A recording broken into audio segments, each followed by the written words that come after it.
여러분, 안녕히 주무셨습니까? 참 좋은 아침입니다. 우리 2015년 9월 15일 화요일 말씀으로 드리는 오늘의 번제 함께 합니다. 민수기 23장 1절부터 30절까지 전체를 놓고 우리 함께 오늘의 번제 은혜 받기를 원합니다. 우리는 4절부터 8절까지만 같이 읽겠습니다. 4절부터 8절 시작. 하나님이 발람에게 임하시는지라 발람이 아뢰되 내가 7제단을 쌓고 각 제단에 숫송아지와 순양을 드렸나이다. 여호와께서 발람의 입에 말씀을 주시며 이르시되 발락에게 돌아가서 이렇게 말할지니라. 그가 발락에게로 돌아간즉 발락과 모압의 모든 고관이 번제물 곁에 함께 섰더라. 발람이 예언을 전하여 말하되 발락이 나를 아람에서 모압 왕이 동쪽 산에서 데려다가 이르기를 와서 나를 위하여 야곱을 저주하라. 와서 이스라엘을 꾸짖으라 하도다. 하나님이 저주하지 않으신 자를 내가 어찌 저주하며 여호와께서 꾸짖지 않으신 자를 내가 어찌 꾸짖으랴. 네, 오늘 우리가 함께 읽은 말씀 중심으로 저주받은 증거, 저주 벗어난 증거라는 제목의 하나님 말씀 증거합니다. 어렸을 때, 그러니까 제가 아마 초등학생이었거나 그랬을 것 같아요. 아버지께서 저를 데리고 자주 말씀하신 게 있었어요. 뭐냐 하면은 일본에 어느 재벌 회사가 있는데, 재벌 그룹이 있는데 그 이름을 제가 잊어버렸습니다. 그때 아버지께서 말씀하셨는데 아버지는 고인이 되셨습니다만은 어느 재벌이 있는데 그 재벌 회장의 사진이 아마 미디어에 나왔던 적이 있었던 것 같아요. 잡지라든지. 그 사진을 보면 그 재벌 회장의 이마가 저랑 똑같이 생겼다는 거예요. 그러면서 아버지께서 이마가 그렇게 생겼기 때문에 너도 상대를 가서 이제 나중에 사업을 하게 되면 이 일본의 재벌과 같은 그런 돈 많이 벌고 사는 사람이 될 수 있을 거다. 그런 얘기를 해주셨는데 그것이 참 오랫동안 제 뇌리 속에 박혀 있었습니다. 그래서 대학 시험을 처음 볼 때 상대를 지원해서 시험을 봤다 떨어지기도 했어요. 그러니까 아버지도 저도 믿는다고 했지만 저는 어린 상태였고 아버지도 믿으신다고는 했지만 정말 아직 영적인 미몽에 사로잡혀 있었을 때지요. 그러한 그 미몽의 어두운 안개 속에 갇혔던 상태에서 벗어나셔서 믿음 생활 하시다가 돌아가셨습니다마는 그런 말들이 기억에 납니다. 그리고 또 제가 교육전도사를 할 때 그 여자 집사님으로서 부감 선생님을 하시던 분이 저희는 부장님, 부감님이 항상 같이 다 교사회를 했어요. 매주마다. 근데 교사회를 하고 잠깐 짬이 있는데 이렇게 테이블을 사이에 두고 맞은편에 앉아있는 대학생 남자 교사아이가 있었는데 그 부감 집사님이 그 남자아이를 가만히 들여다보더니 세상에 코가 돈이 붙을 코다 이러시는 거예요. 깜짝 놀라서 다들 그 부감선생님을 주목하니까 부감선생님 하시는 말씀이 귀 잘생긴 도둑은 있어도 코 잘생긴 도둑은 없다는 겁니다. 근데 그 남학생의 코가 어떻게 생겼냐면 뭉뚱뭉뚱, 그러니까 이게 세 덩어리로 돼 있잖아요. 앞에 부분이 나와 있고 옆에 코가 볼이 조금씩 있지 않습니까? 근데 이 앞에 부분도 뭉툭하고 옆에 달린 볼도 뭉뚱뭉뚱해가지고 뭉뚱한 공이 세 개가 붙어 있는 것 같아요. 그러니까 그 코를 보고 돈이 붙을 코라고, 이렇게 얘기했던 거. 왜 제가 지금 아직도 그걸 기억하고 있을까요? 그 이상해요. 그렇죠? 누가 내 관상을 보고 참 관상이 좋아서 앞으로 10년 내에 부귀 영화가 주어질 거다. 그러면 그때 웃어요. 그러나 그 말이 기억에 남아요. 그게 우리가 이 뼛속으로부터 은근히 바라니까 그런가 봐요. 그렇죠? 그리고 반대로 점괘가 아주 불쾌하게 나왔다. 불길하게 나왔다. 그러면 재미삼아 본다라고 말을 하고 갔지만 난 점을 믿지 않아. 그렇지만 점쟁이가 말한 그 불길한 점괘가 뇌리에서 사라지지를 않습니다. 이게 사소한 이런 말 한마디, 행동 하나에 이렇게 우리가 의미를 부여하게 되고 신경을 쓰게 되는 이유가 도대체 뭘까요? 오늘 본문이 이 메소포타미아의 복술가 발람과 모압의 왕 발락이 힘을 합쳐서 선민 이스라엘을 저주하기 위해서 팔을 걷어붙인 장면이 나오는 겁니다. 그래서 한 번, 두 번, 또 더 계속돼요. 오늘 본문이 두 번에 걸친 저주의 시도가 다 실패로 돌아갔다는 얘기가 기록되어 있습니다. 근데 이게 문제가 뭐냐 하면은 오늘 본문이 하나님께서 강권적으로 개입하셔가지고 이 발람 복술가의 이스라엘을 향한 저주를 축복으로 바꿔버리십니다. 그러니까 발람의 마음에는 모압 왕 발락이 원하는 대로 이스라엘을 저주해줘서 약속된 복채를, 어마어마한 복채를 다 받아가기를 원하는 거예요. 이게 우리가 어제 함께 말씀을 나눴습니다마는 바로 철옹성 애착이에요. 복채에 대한 철옹성 애착. 우리가 철옹성 애착이라는 말을 갖다 붙인 이유가 뭡니까? 베드로 사도가 성령의 감동을 받아서 발람의 사건을 바라보면서 뭐라 그랬냐 하면은 불의의 싹을 사랑한다. 이게 애착이란 말입니다. 그리고 미친 행동이라고 그랬습니다. 무엇이? 이 불의의 싹을 사랑해서 영적 세계를 3차원의 세계로 끌어들여 가지고 자기가 원하는 바를 이루려고 하는 이 근본 의도와 행동이 다 미친 행동이라고까지 사도 베드로는 과격하게 얘기를 했다는 거예요. 본문이 얘기해 주려고 하는 것은 선민에게는 실효성 있는 저주가 불가능하다라는 얘기를 해주시는 겁니다. 근본적으로 왜 그럴까요? 바로 예수님의 십자가 때문에 그런 거예요. 예수님의 십자가는 물 먹는 하마 있지 않습니까? 그런 것과 마찬가지로 저주 먹는 하마입니다.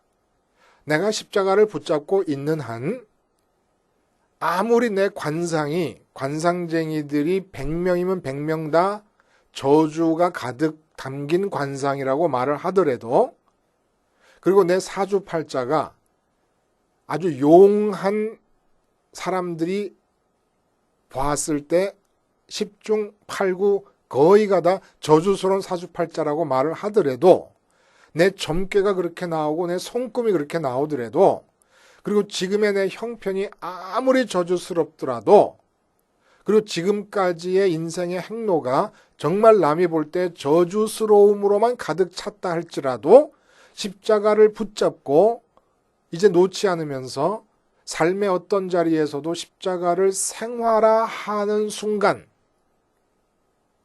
모든 저주는 사라지게 되어 있습니다. 저주의 그림자조차도 감지할 수 없게 되어버리고 맙니다. 그러니까 그런 거예요. 신석증이라는 여러분 병을 한번 알아보셨습니까? 신장에 돌이 생겨가지고 그 가느들고 예민한 그 요로 안으로 돌이 들어가 버립니다. 그러면 그 돌이 저한테서 한 두세 번 나왔거든요. 세 번 나왔나 그런데 이 새끼손가락 첫째 마디보다 조금 작을까요? 엄청 커요. 돌이 반짝반짝하고. 그래서 제가 농담으로 그 돌들이 나왔을 때 집사람한테 내 이걸로 반지해 줄까 이런 농담도 했습니다마는 그게 요로로 끼어서 나오고 있는 동안은 아주 정말 딱 죽어버릴 정도로 지옥 같은 고통이 주어집니다. 근데 이상하게 돌이 딱 나오자마자 언제 그렇게 아팠느냐는 듯이 싹 사라지고 천국이 주어집니다. 저주가 바로 그런 것이에요. 저주 속에 있는 동안에는 지옥이에요. 근데 저주가 거치고 나면 바로 그 자리가 천국이 돼버립니다. 근데 오늘 본문 23절에 야곱을 해할 점술이 없고 이스라엘을 해할 복술이 없도다. 야곱이 선민을 말해요. 내가 선택받았다. 선택받음의 증거는 십자가를 생활화하느냐라는 것입니다.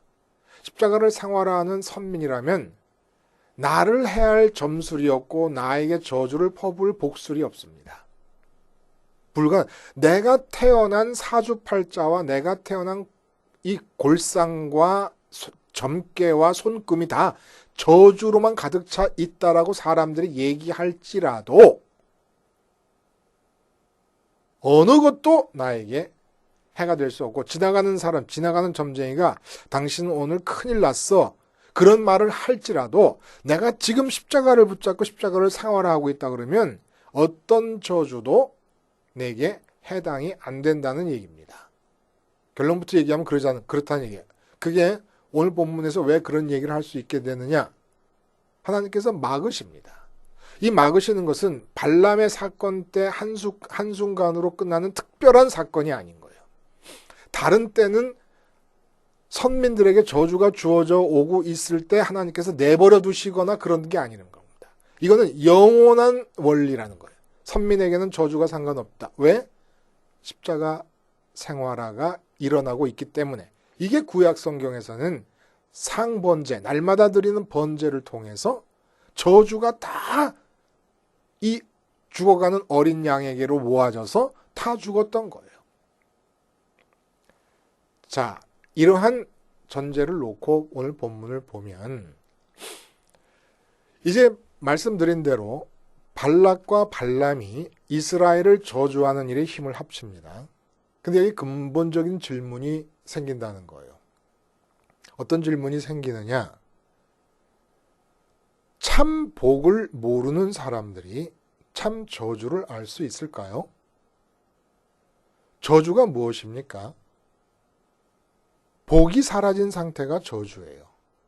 그런데 참 복을 모르는데 어떻게 참 저주를 알 수가 있겠습니까? 저주라는 행위에 대한 사전적인 정의가 아니라 참으로 실제 우리가 현실적으로 저주의 내용을 무엇인지 알고 있느냐라는 얘기예요. 무엇이 저주입니까, 여러분? 어떤 상태가 저주받은 상태입니까? 그거 알고 계십니까? 그래서 저주받은 증거와 저주에서 벗어난 증거가 여러분들에게 확실하게 개념이 돼 있습니까? 예를 한번 들어볼게요. 히브리서 11장 36절 뭐라 그러냐면 믿음의 사람들에게 일어나는 일들입니다. 어떤 이들은 조롱과 채찍질 뿐 아니라 결박과 옥에 갇히는 시련도 받았고 돌로 치는 것과 톱으로 켜는 것과 시험과 칼로 죽임을 당하고 양과 염소의 가죽을 입고 유리하여 궁핍과 환난과 학대를 받았으니 그들이 광야와 산과 동굴과 토굴에 유리하였느니라. 이 정도 되면은 저주받은 인생 아닙니까? 근데 이게 바로 믿음의 사람들에게 일어난 일이에요. 그리고 사도 바울이 고린도후서 11장 뭐라 그러냐면은 그들이 그리스도의 일꾼이냐 정신없는 말을 하거냐 나는 더욱 그러하다. 그러니까 그리스도의 일꾼은 뭐냐면 복음, 저주와 정반대에 서 있는 복음을 위한 일꾼이라는 겁니다. 기쁨의 소리, 축복의 소리를 위한 일꾼인데 그에게 어떤 일이 일어나냐면은 내가 수고를 넘치도록 하고 옥에 갇히기도 더 많이 하고 매도 수없이 맞고 여러 번 죽을 뻔하였으니 유대인들에게서 40에서 하나 감한매를 5번 맞고 3번 태장으로 맞고 1번 돌로 맞고 3번 파선하고 일주야를 깊은 바다에서 지냈고 끝이 아니에요 이게. 여러 번 여행하면서 강의 위험, 강도의 위험과 동족의 위험과 이방인의 위험과 신의 위험과 광야의 위험과 바다의 위험과 거짓 형제 중의 위험을 당하고 수고하고 애쓰고 여러 번 자지 못하고 줄이며 목마르고 여러 번 굶고 춥고 헐벗었노라. 사람이 어떤 저주를 받으면 사도 바울과 같은 삶을 살겠습니까? 저주의 극치예요. 저주의 극치. 그래, 굶주린 게 저주입니까? 사도 바울은 더더군다나 여기서 얘기하지 않았지만 몸에 사탄의 가시를 담고 있는 질병을 안고 있었습니다. 질병이 저주입니까? 이 세상 일이 잘 안 되는 불통이 저주입니까? 복음을 전하는 선교일에 매진하고 있는데 선교일이 가는 곳마다 불통합니다. 막혀버리고 박해당하고 쫓겨나고 굶주리고 헐벗고 그리고 또 왜 난파를 당합니까? 예? 인간이 박해를 가하는 건 이해한다 그래도 왜 하나님께서 주장하시는 자연까지도 선교를 하러 가는 길에 주어져 가지고 파선을 당하고 풍랑을 만나고 하는 겁니까? 일주일 동안 난파당해서 헤매고 다녔다는 거예요. 어둠 속에서. 그러면 도대체 저주와 축복이 뭐냐? 신약 성경을 보면 복음을 받아들여서 사도 바울이 말한 대로 히브리서가 말한 대로 저주로 충만해 보이는 삶 속에서도 기쁨이 끊이지 않았다는 증언은 가득한데 환경적으로 우리가 생각하는 그런 유복한 듯해 보이는 상황을 맞이했다는 증거와 증언은 신약 성경에 거의 없다는 것이 이상한 거예요. 가장 두드러진 현상은 박해입니다. 박해. 그리고 기독교 역사상 세속적인 의미에서 가장 복을 많이 누리고 강력했고 권력과 부를 거머쥐었다고 하는 중세의 교회가 영적으로 암흑의 시기라고 할 만큼 교회가 썩었었습니다. 그러면 이제 저주가 뭐고 축복이 뭡니까? 우리가 아는 것 같아도 몰라요. 이론으로 십자가 복음을 받아들이면 저주에서 벗어났다 이렇게 얘기는 하고는 있지만 실제로 저주가 뭔지 모르고 복이 뭔 줄 모르는 겁니다. 지금 발람과 발락이 문제가 뭐냐면 이미 그들은 저주 속에 찌들어 있어요. 저주에 잠겨 있고 저주에 먹혀 있고 저주의 노예가 되어 있습니다. 저주의 노예가 되어 있는 자들이 다른 사람을 저주하겠다고 나서고 있는 아이러니가 지금 오늘 본문에서 벌어지고 있는 거예요. 저주를 몰라요. 복도 몰라요. 혼돈 그 자체지요. 착각 그 자체고. 근데 우리도 그렇게 혼돈과 착각이 있어서는 안 된다는 거예요. 저주의 내용이 뭔가를 보기 위해서 창세기로 넘어 저주가 처음 이 땅에 임할 때의 현장으로 돌아가 보면 하나님께서 첫 번째 저주를 뱀에게 내리십니다. 그게 뭐라고 그러시냐면 더욱 저주를 받아 배로 다니고 살아있는 동안 흙을 먹을지니라. 그리고 아담에게 그 다음에 내린 저주는 땅은 너로 말미암아 저주를 받고 내 평생의 수고와 소산을 먹으리라. 그리고 이어집니다.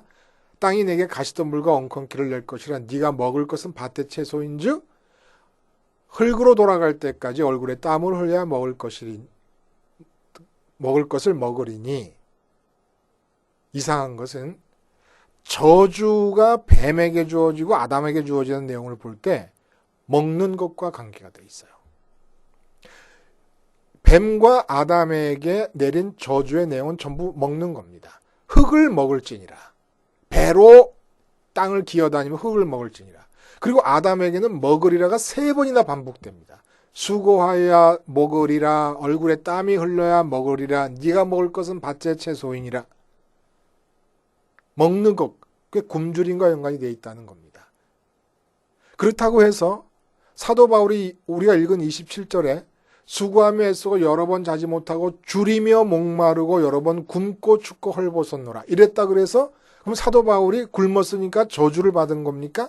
아니잖아요. 사도 바울이 저주받은 상태는 아니지 않습니까? 육체적으로 굶었어도. 그리고 빌립보서 4장에는 내가 궁핍함으로 말하는 게 아니다. 나는 배부름과 배고픔과 풍부와 궁핍에 처할 줄은 일체의 비결을 배웠다. 이렇게 얘기하니까 육체의 굶주림이 곧바로 저주는 아니란 말이에요. 그럼 뭐예요? 사람의 마음의 굶주림이 저주입니다. 마음은 말씀드린 것처럼 하나님으로만 채워져서 배부르게 만들어졌어요. 하나님 사이즈로만 배가 찰 수 있습니다. 마음의 배가. 근데 하나님이 허락되지 않게 돼버렸습니다. 그래서 굶어요. 마음의 배가 굶주립니다. 이게 저주예요. 그러면 마음의 배가 굶주린다고 하는 것의 증거가 뭡니까? 오늘 발람이 640km를 불온천리하고 발락에게 왔잖아요. 모압에게. 온 이유가 뭡니까? 복채에 대한 철옹성 같은 집착 때문에.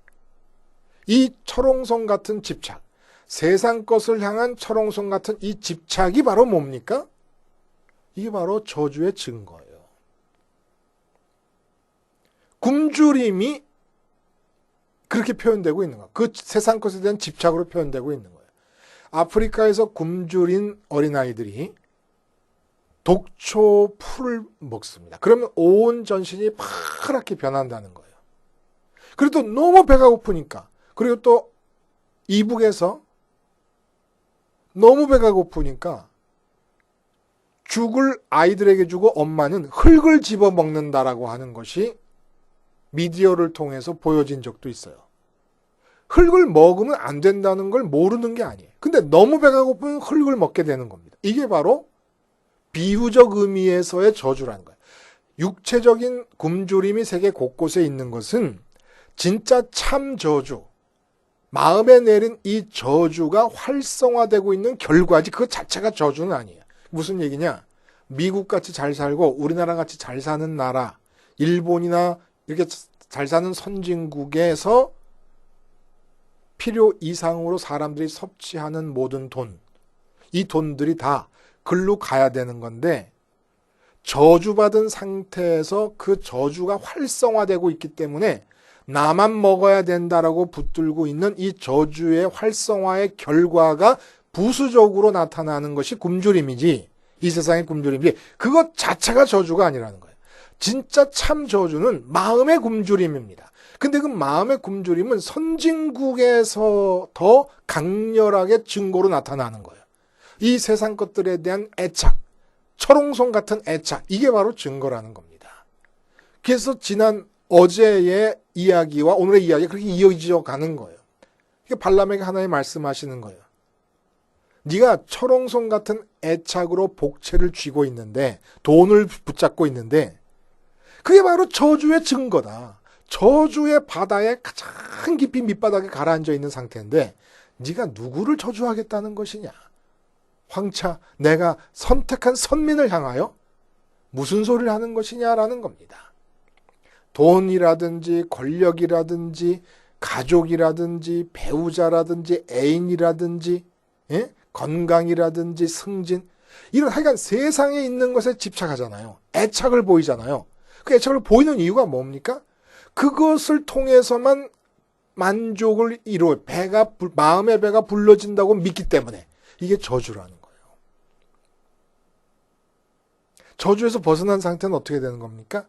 이 세상에 살면서 십자가의 길을 따라 죄사함과 부활과 승천의 그 역사를 따라, 그 길을 따라 마음이 하늘로 올라가서 하나님으로 배부른 상태가 저주에서 벗어난 상태, 유일한 저주에서 벗어나는 길입니다. 근데 자꾸 십자가를 죄사함에서 잘라버려요. 십자가 사건을 죄사함의 사건으로 국한시켜버려요. 그리고 나는 구원받았다고 얘기합니다. 이거는 저주로 되돌아가기 위한 시작이에요. 십자가 사건을 죄사함의 사건으로 국한시켜버리는 것은 다시 백발백중 저주로 돌아가게 되어 있습니다. 왜 그러냐? 죄사함에 국한시키는 것은 나의 구원을 얘기하는 거예요. 그런데 죄사함을 주신 이유는 내가 나로서 의인이 되는 것에 목적을 두고 일어난 사건이 아닙니다. 죄사함의 사건이. 왜 죄사함 받아요? 우리 마음이 깨끗해져서 주홍 같은 붉은 죄로부터 씻음 받아서 하나님을 하늘에까지 올라가서 만날 수 있고 하나님과 연합할 수 있기 위해서 죄사함이 필요한 거예요. 내가 의인 됐다라고 하는 거, 나를 위해서 의인이 되는 것이 아닙니다. 내가 근본적으로 하나님과의 만남을 위해서 의인이 되는 것이고, 구원도 뭐냐? 하나님과 만나서 기뻐하고 있는 상태가 구원이에요. 하나님과 사랑하는 관계 안에 들어가 있는 상태가 구원이에요. 내가 티켓을 받고 구원 티켓을 쥐고 있는 상태가 구원이 아니라 하나님과의 관계가 구원입니다. 관계 상태가. 지금 사랑하고 있는 상태면 구원받은 거고 지금 사랑하지 않으면 구원 안 받은 건데 하나님과의 사랑의 관계가 어떤 관계냐? 예수님을 향해서 내가 사랑하는 아들이요 내가 기뻐하는 자라 그랬어요. 그럼 우리가 뭐냐? 예수님 자리에 서는 겁니다. 예수님을 믿는다는 것은 죽음과 동일시하고 부활과 동일시하고 승천하신 주님과 동일시해서 우리 마음이 하늘로 올라가면 예수님을 향해서 하신 그 사랑하는 아들이요 기뻐하는 자라는 말씀이 나에게도 적용이 돼가지고 나로 인해 하나님이 기뻐하시고 하나님으로 인해 내가 만족하고 기뻐되는 이 상태에 있는 것이 구원이라는 거예요. 그러니까 죄사함으로 십자가를 국한시키는 모든 자들이 엄격하게 말하면 이단입니다. 저주로 돌아가고 있는 자요, 남도 저주로 돌려는 자요, 진짜 선민을 향한 저주가 그때 가능해지는 거예요.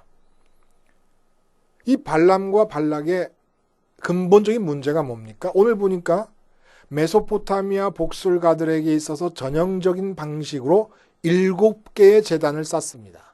이게 7층으로 제단을 쌓은 건지 7개가 평행으로 벌어져 있는 건지 모르지만 그래서 하나님께 뭐라 하냐면 내가 7개의 제단에 번제를 드렸습니다. 이렇게 얘기해요. 이 발람의 번제가 지금 교회 안으로 들어온 거예요. 그리고 이것이 진짜 선민에게 저주를 갖다 주고 있다는 겁니다. 저주로 돌아가게끔 회귀하게끔 만들어버리고 있다는 겁니다. 이 7개 제단에 드려지는 번제의 의미가 뭡니까? 이게 바로 영적 세계를 3차원 세계로 끌어들이려고 하는 영성 도매업자의 대량 구입의 현장입니다. 한마디로 하나님께 와이로를 매기는 거예요. 하나님을 구스르는 겁니다. 내가 원하는 방식으로 저주가 발동되고 실효성 있게 나올 수 있게 해달라고 하나님을 구스르기 위한 것이에요. 그래서 교회에서 얘기해요. 참 쉽게 말하는 것이고 당연한 말처럼 들리고 많이도 사용하는 말입니다만은 충성 봉사하면 하나님께서 복 주신다. 이게 지금 발람의 번제단을 반복하고 있는 겁니다. 복 받았기에 저주로부터 벗어났기에 충성하고 봉사하는 것이에요. 충성과 봉사는 복 받은 것의 열매지 복 받음의 조건이 아닙니다. 근데 목사님들이 정신이 없어요. 본인도 몰라. 뭐가 저주인지 뭐가 복인지를 몰라. 복은 이 세상과 무관한 거예요. 세상에 살면서 세상과 무관하게 마음이 하늘로 올라가서 하나님으로 배불러서 누리는 게 복이에요. 그렇게 하늘로 복 받은 자들은 교회에서 충성 봉사하고 헌금도 많이 할 수 있어요. 근데 이거를 뒤집어 가지고 발람의 제사로 만들어 버리는 거예요. 충성 봉사하면 하나님이 기뻐하셔 가지고 복을 주신다. 이렇게 얘기를 해 버리는 겁니다. 하나님이 복을 주시는 것은 오직 십자가의 동선을 따라서 하늘까지 올라온 마음. 그건 완전히 주님께 올라타는 것이기 때문에 내공로가 없어요. 십자가에서 주님과 연결되면 나는 단 하나, 부활로 승천으로 이어지는 주님을 붙잡는 겁니다. 십자가에서 죽는 주님만 붙잡아서는 안 되는 거예요. 그러면 복이 나에 국한돼 버려요. 하나님과의 관계로 확장되지 않고 나에 국한돼 이기적인 복이 돼 버려요. 그렇게 이기적인 복에 머물러 있고 하나님을 마음과 뜻과 힘을 다해 사랑하는 상태로 몰입하지 않는 한, 진입해 들어가지 않는 한 다시 저주로 돌아가게 됩니다. 그런 자들이 하는 게 발람의 제단을 쌓는 거예요. 구약에서의 제단의 참 의미가 뭡니까? 철옹성 같은 애착으로 세상 것으로 배부르려고 하는 이 저주의 상태. 저주에 찌들고 저주에 먹혀버린 내가 불에 타 죽는 것이 번제의 의미입니다. 근데 지금 발람은 저주에 찌든 상태에서 나온 소원을 하나님의 힘을 통해 이루려고 하고 있는 거예요. 하나님께서 선악과를 따먹어서 저주의 자리로 내보내셨는데 그 저주의 자리에서 저주 때문에 저주의 현상으로서 나타나는 선악의 판단을 기준으로 이게 있으면 좋겠다, 저게 있으면 좋겠다라는 판단을 해가지고 저주의 소산인 판단을 따라 이걸 이루어주세요, 저걸 이루어주세요 하고 하나님께 기도를 드리고 있으니 발람의 미친 행동이 교회 안에 충만 홍수가 되어 있는 거예요. 무서운 이야기죠. 중세 때 바티칸 궁전이 지어집니다. 이게 복입니까? 그 화려한 건물이 지어진 게 복입니까? 이게 저주예요. 지금 교황님께서 그 바티칸 궁전에 들어가 안 사십니다. 그분이 아시는 거예요. 그분이 아시는 거예요. 하늘에서 기쁨을 찾아야 될 선민들이 이 땅에 바티칸 궁전을 짓는다. 저주의 증거입니다. 그 건물이 없으면 만족이 안 돼. 명품이 없으면 만족이 안 돼. 이게 바로 저주의 증거입니다. 받은 증거. 저주에서 벗어난 증거가 뭡니까? 헐벗고 굶주리고 매맞고 순교를 당해도 기쁨이 관철되고 있고 지속되고 있는 것이 저주에서 벗어난 증거입니다. 환경적으로 유복해지는 게 저주의 증거가 아닌 거예요. 병들었어요? 그 가운데도 감사가 끊어질래야 끊어질 수가 없어. 이상하게 다른 사람들은 가식적이라고 볼 수도 있을지 모르지만 이상하게 내 마음은 감사가 나오는 거예요. 나오는 감사를 어쩌란 말입니까? 병이 걸렸는데도 죽게 됐는데도 감사가 나와요. 왜 그래요? 저주에서 벗어났기 때문에 그래요. 근데 병도 없고 아무것도 없어. 굶고 있는 것도 아니야. 근데 항상 부족해. 항상 부족해. 저주 받고 있는 증거입니다. 세상을 향한 철옹성 같은 애착이 살아있습니까? 저주 속에 있는 것이에요. 벗어날 수 있는 길은 십자가를 생활화하는 것입니다. 생활화하지 않는 십자가는 아직 십자가를 모르는 것입니다. 그러면 저주에서 못 벗어나는 것이죠. 기도하시겠습니다. 하나님 아버지, 저주 받은 증거와 저주에서 벗어난 증거를 구별할 수 있는 영적 지혜를 통해 선민다운 복된 삶을 살게 해 주시옵소서. 예수님의 이름으로 기도하옵나이다. 아멘.